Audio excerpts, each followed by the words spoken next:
it's Maryanne, with another episode of the Influential Nonprofit. If you don't know me yet, I am so glad you're here. I work with nonprofit leaders to master the art of influence so they can raise more money without feeling rejected or pushy. And really, raising money is just the beginning of it, raising your standards, raising your ability to communicate, raising your value so that you can ask for not just money, but anything that you want. And today we're going to talk about something I feel like is a huge issue in the nonprofit space, which is the how we feel about time. And I feel like in general, our culture has a kind of a skewed view of time, and it shows up like most things. It really shows up in the nonprofit space. Nonprofit culture, in my opinion, in my experience, is embedded in scarcity of time and scarcity of money. It's a fear-based thing. We're never going to have enough time. We're never going to have enough money. And this really permeates our spaces and causes us to stress, I feel like, unnecessarily, because we're telling ourselves a story that there's not enough time and there's not enough money, even when it is demonstrated over and over that there is enough time and there is enough money. We still hold that story. I talk a lot about this in my book, Courageous Communication: How Codependence is Making Your Nonprofit Brand Boring and What to Do About It. And I talk about how nonprofits tend to value money and not time. And what I mean by that is, they'll say, you might say, well, we don't have the money for that. We'll do it ourselves, thereby costing you a lot of time. Like, oh, we'll just build that website ourselves. Like, okay, it's going to take you way more time and stress and take you probably out of your comfort zone, out of your zone of genius to do something like this that you could have paid somebody to do. But if you believe that there's not enough time, there's not enough, not enough money, then we'll just use the time. And what happens is it causes a lot of burnout. When I talk about content development and before now, like YouTube transcribes stuff for you, but sometimes like you would need a transcription service. And I would say, you upload this to a transcription service and you pay to have it done. And I would say, how many people in your head just right now said, I don't have to pay that, I can do that myself? Right? Because is really transcribing the best use of your time, is the best value of your time. No, it's not. And so we tend to, like, because we're afraid to hire out or job out for things because of the money, we tend to then, time has no value. I can just take all the time I want and do these mundane tasks. And then you wonder why you're working so many hours, why you're burned out, and why your job is not very desirable to you anymore because you're stuck doing the stuff you never really wanted to do in the first place because you don't want to have somebody else do it. And I'm not saying this for me because, listen, I don't do stuff for people like that. I'm a coach. I'm a coach and a trainer. And also, I see and I really help people. How can you maximize your time and keep yourself in flow? Because hustle is not sustainable. Hustle and effort is not sustainable. Grace, ease, and flow is sustainable. And so much of our culture is based on hustle: go, go, go, work, work, work, raise, raise, raise. Like, hey, you're coming into, like, we're coming into fall, like annual giving, United Way, all this stuff. Like, and hey, maybe I could take a breath and power down. No, because you can't, because what if we miss a donation? You're not going to miss a donation. Like, I promise you, you can power down and you're going to be okay. But we don't believe that because we believe something's going to pass us by. And this causes burnout, and this causes turnover, and it causes stress. Whatever you put out is exactly what you're going to get back. So if you're putting out grace and ease, you're going to get back grace and ease. If you're putting out stress and tension, you're going to get back stress and tension. If you're like, we don't have enough time, this is so stressful, that's what you're going to get back. So really being conscious of how you see what you're putting out there, because here's the thing, it's all a story that we tell ourselves. And the biggest thing about time is it's kind of an illusion, and I'm going to get more into that in just a minute. But it's really however we perceive it is what will be true, right? Because right where our attention goes, our energy follows. Our brain is hardwired, so if we think there's not enough time, then there's not enough time. If we tell ourselves there's plenty of time, we have plenty of time to do this, that's fine. Then there's plenty of time, because it's all in the positioning. It's all in the story that we tell ourselves. So let's talk a little bit more about time. There's a law, and I've talked about it before. So if you're a fan of this podcast, you may have heard this before. It's called Parkinson's law. Parkinson's law was developed by researchers when they saw how why bureaucracy, some things took so long that really didn't need that much time. What they realized is because people gave themselves a lot of time. If you get mostly to justify their position, so that report would take a month, because that's what they decided it would take. um, so work expands and contracts to fit the time allotted. That's Parkinson's law. So if you have an hour to do that report, it'll take an hour. If you have a month, it'll take a month. Work will expand and contract to fit the time allotted. And if you look into Parkinson's law and you think about it, like, sometimes you may think that this project or this report or whatever I'm doing is going to take 2 hours, and it takes an hour, and you're like, oh wait, I thought it would take this long. Maybe I should go back in there and look at it again or do more. So you'll expand and like create more detail, which may be unnecessary to justify the time, instead of saying, hey, I had an hour, it takes an hour, that's just what it took. So work will expand and contract. And sometimes when I'm feeling the stress of time, like, how am I going to get this all in? I like Parkinson's law. Like last Wednesday, I was traveling to a retreat on Thursday, and I had a lot going on. I had to pack. I was meeting a friend that evening. I had all of these things, some errands to run before I left town. I'm like, Parkinson's law, it will get done. The other mantra I use a lot is whatever's important will rise to the top and everything else will fade away. And I made some choices about how I was going to spend my time. Like, maybe I don't need to run that specific errand.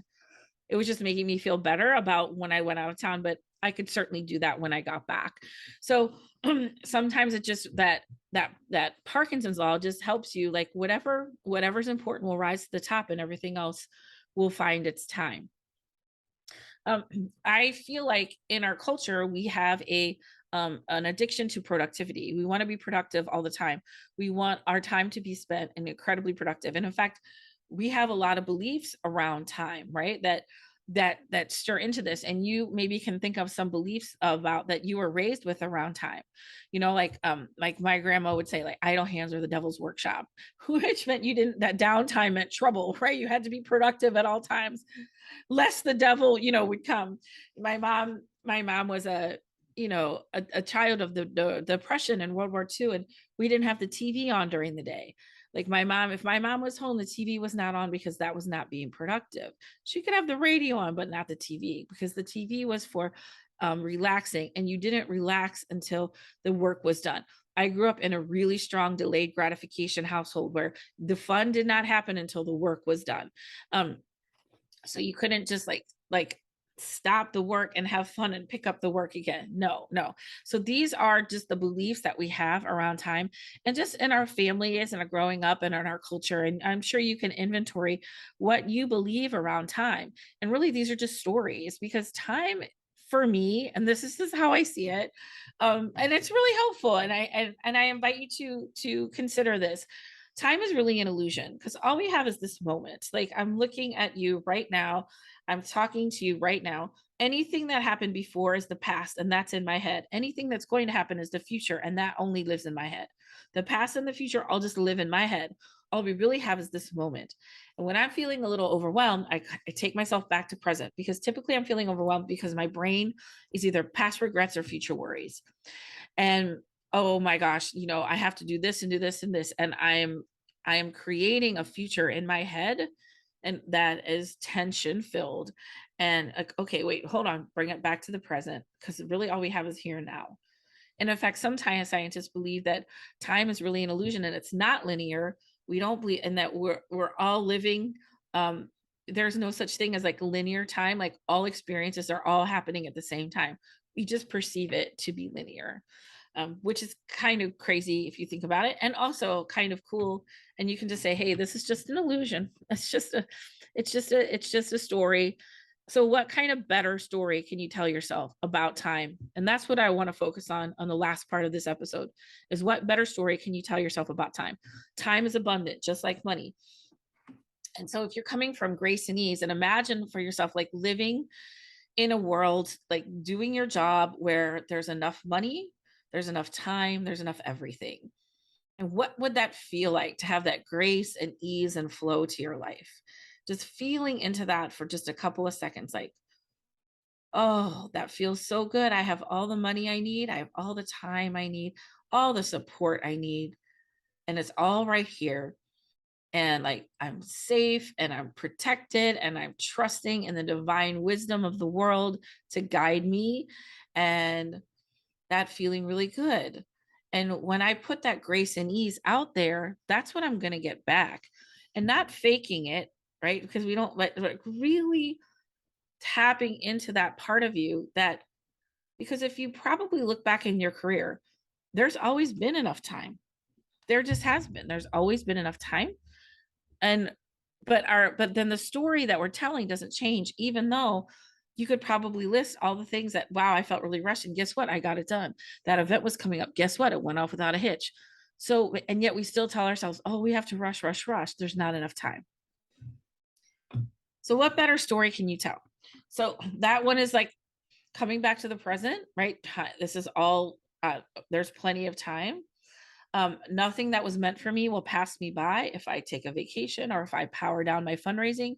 One of the things I see is like there's not a lot of trust that that in the universe or in the abundance of the universe that would allow, especially a fundraiser, to just power down for a month.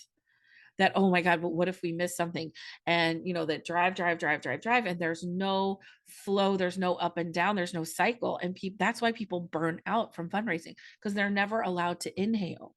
They're never allowed to power down and then power back up, where you can go through seasons and cycles. Okay, here's a high solicitation time. Now we go into low solicitation, high solicitation, where people can inhale and exhale and flow through it. We feel like we need to fill up the space all the time. There's a really good book for it's called Do Less. It's for women, and it's around how to maximize the value of your time. It was written by this woman who she and her husband ran a business, and then she went on maternity leave for a year, and she worked like half time for a year, and the business was fine. It didn't grow very much, but it didn't shrink. It was fine. She's like, wait, what in the world was I doing working all those hours?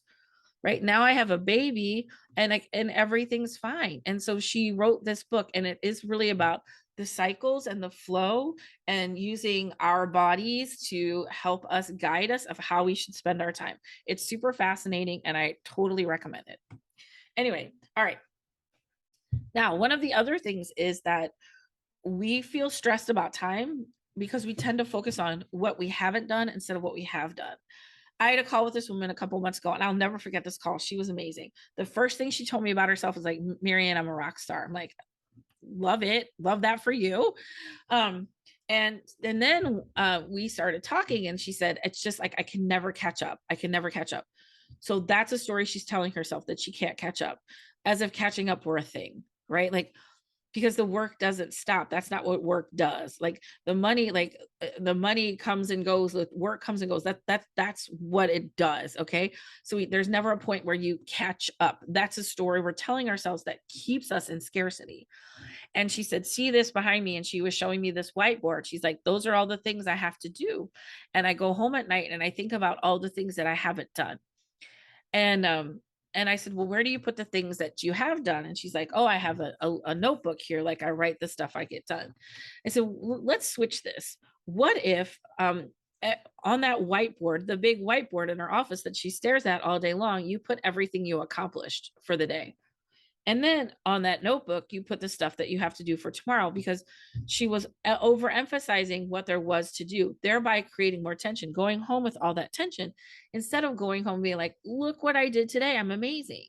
And I get this because I did it myself. Like I would undervalue what I accomplished in a day because it was never enough.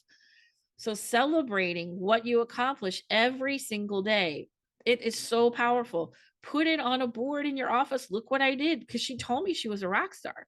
I knew she was. I said, let's switch it. And when you go home at night, think about, oh my God, look at all I got done. What a rock star I am. And see how that feels.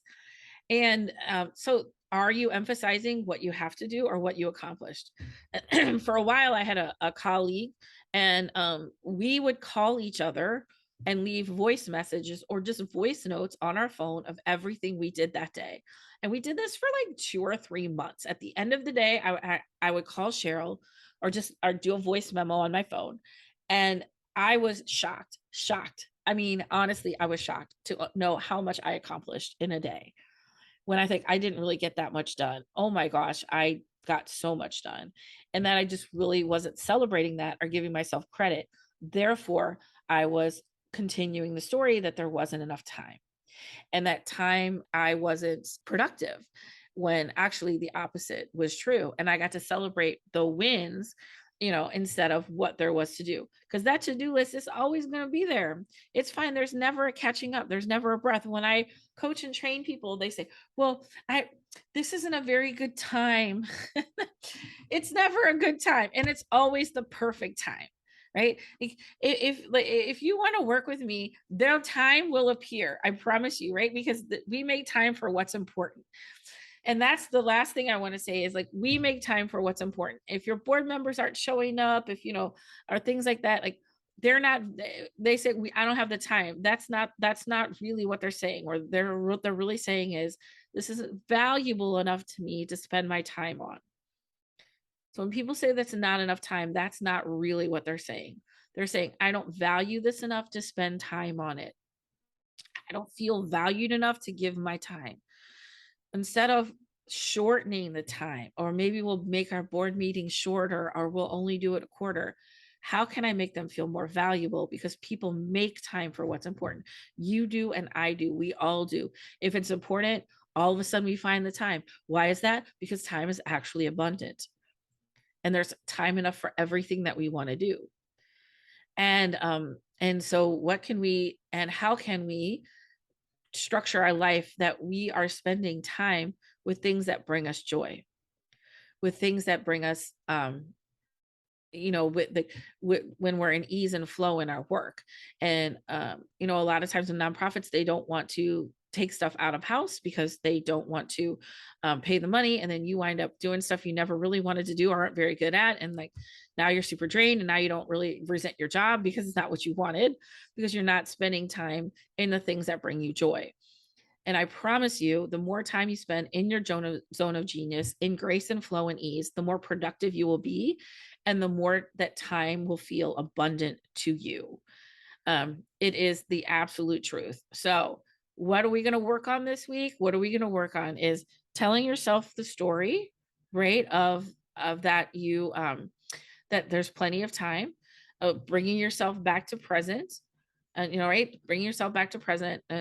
And allowing yourself to cycle up and cycle down. Nothing that's meant for you will pass you by because you cycled up or you cycled down a little bit.